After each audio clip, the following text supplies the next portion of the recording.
আসসালামু আলাইকুম, কি অবস্থা সবার? আমি রাসেল। বেশ কিছুদিন আগে আমি আমাদের জাতীয় জাদুঘরে ঘুরে আসলাম, তো সেটারই কিছু এক্সপিরিয়েন্স আজকে আপনাদের সাথে শেয়ার করব। জাতীয় জাদুঘরটি মূলত শাহবাগে অবস্থিত। শাহবাগের পিজি হসপিটালের ঠিক অপর সাইডে জাতীয় জাদুঘরটি রয়েছে। তো আপনারা ঢাকার যে কোনো প্রান্ত থেকে খুব ইজিলি জাদুঘরে চলে আসতে পারবেন। জাদুঘরের সাপ্তাহিক বন্ধ হলো রবিবার এবং এর টিকিট মূল্য হলো 40 টাকা। জাদুঘরের প্রবেশের প্রথমে পড়বে একটা করিডোর থেকে সিঁড়ি দিয়ে উপরে চলে যাবেন এবং প্রথমেই চোখে পড়বে বিরাট বড় একটা মানচিত্রটা পার করে এক পাশে রয়েছে সুন্দরবনের কিছু চিত্র এবং অন্য পাশে রয়েছে কক্সবাজারের সি বিচে কিছু দৃশ্য। এখানে নির্মিত প্রত্যেকটি জিনিস জীবন্ত মনে হয়। পাহাড় থেকে শুরু করে সমতল পর্যন্ত মানুষের জীবন যাত্রা সবকিছু এখানে তুলে ধরা হয়েছে।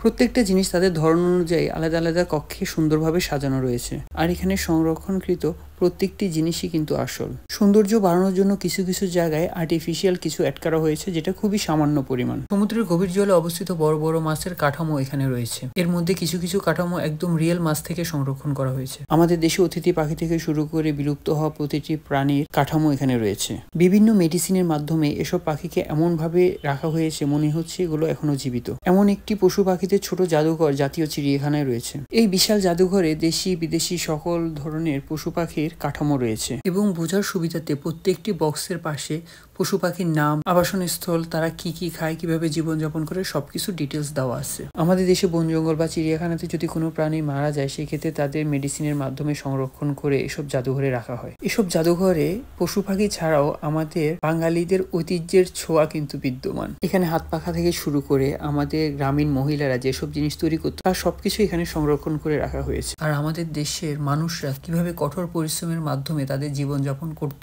তার প্রত্যেকটি চিত্র এখানে তুলে ধরা হয়েছে। এখানে নারী পুরুষ একসাথে কাঁধে কাঁধ মিলিয়ে তারা একে অপরকে সহযোগিতা করে যাচ্ছে। তারা দলবদ্ধভাবে, পুরুষরা বাহিরে এবং মহিলারা ঘরে তাদের কাজগুলো করে যাচ্ছে। প্রত্যেকের মধ্যে রয়েছে আনন্দের আমেজ, যেটা বর্তমানে আমাদের মধ্যে মোটেই দেখা যায় না। বাঙালিদের মিলেমিশে থাকার যে ঐতিহ্যটা, এটা দিনে দিনে বিলুপ্ত পাচ্ছে। নদীমাতৃক এই দেশে নদীর বুকে কত ধরনের যে নৌকা চলে তা এখানে না আসলে জানতেই পারতাম না। পাহাড় থেকে সমতলে অবস্থিত প্রত্যেক মানুষের জীবনই এখানে তুলে ধরা হয়েছে। ঘরের কাজের পাশাপাশি শৈল্পিক কাজেও তাদের হাতের ছোঁয়া বিদ্যমান। আমাদের বাঙালিরা আগের দিনে তাদের ঘরে যেসব জিনিসপত্র ব্যবহার করতেন তার সবকিছু এখানে দেখতে পাবেন। প্রাচীন রাজা বা জমিদারদের বাড়ি ঘরের বিভিন্ন ধ্বংসাবশেষ এখানে সংরক্ষণ করে রাখা হয়েছে। এই ধ্বংসাবশেষগুলো দেখলেই বোঝা যায় প্রাচীনকালে মানুষ কিভাবে তাদের দক্ষতাকে কাজে লাগিয়ে অত্যাধুনিক যন্ত্রপাতি ব্যবহার না করে কারুকাজের এক বিশেষ ছোঁয়া তৈরি করেছে। প্রাচীনকালে আমাদের দেশের রাজা বাদশাদের ব্যবহৃত সকল জিনিস খুব সুন্দরভাবে এখানে সংরক্ষণ করা হয়েছে। এই সংরক্ষিত জিনিসপত্র দেখলেই তাদের জীবনযাত্রার ধরন সম্পর্কে জানা যায়। রাজা বাদশাদের এই রাজকীয় জীবনযাত্রা আমাকে বরাবরই মুগ্ধ করে। এছাড়াও এখানে রয়েছে গবেষণার ক্ষেত্রে ব্যবহৃত বিভিন্ন জিনিসপত্র।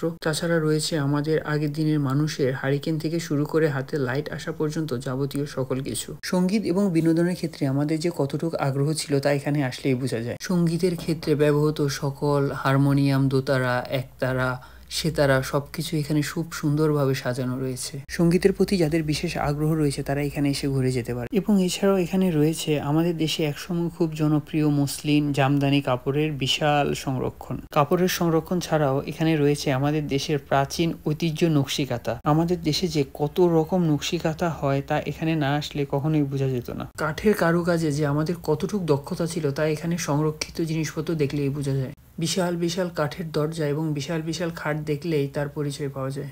আর প্রত্যেকটি কারুকাজ যে কতটা নিখুঁত তা এখানে না আসলে কখনোই বুঝতে পারবেন না। আগের দিনে রাজা বা জমিদারদের ব্যবহৃত সকল খাট, পালং, তারপর চেয়ার, টেবিল এখানে খুব সুন্দরভাবে সংরক্ষণ করে রাখা হয়েছে। এছাড়াও এখানে বিশাল একটি কিতাবের কক্ষ রয়েছে, যেখানে হাতে লেখা কোরআন শরীফ থেকে শুরু করে বিশেষ বিশেষ ব্যক্তিদের হাতে লেখা কিছু বই, চিঠি রয়েছে। তারপর শিল্পী জয়নুল আবেদিনের আঁকা বিশেষ কিছু ছবি দিয়ে একটি কক্ষ সাজানো হয়েছে। জাদুঘরে সংরক্ষিত প্রত্যেকটি জিনিস আমাদের ঐতিহ্যের সাথে আমাদের পরিচয় করিয়ে দেয়। আর আমাদের পরবর্তী প্রজন্মকে অবশ্যই এই ঐতিহ্যের সাথে পরিচয় করা আবশ্যক। তাই আমাদের মধ্যে যারা ঐতিহাসিক প্রেমিক আছেন তারা অবশ্যই জাদুঘরে আসবেন, ঘুরে যাবেন, অবশ্যই ভালো লাগবে। তো আজকে এই পর্যন্তই, দেখা হবে অন্য কোনো ভিডিওতে। আমার জন্য দোয়া করবেন। আল্লাহ হাফেজ।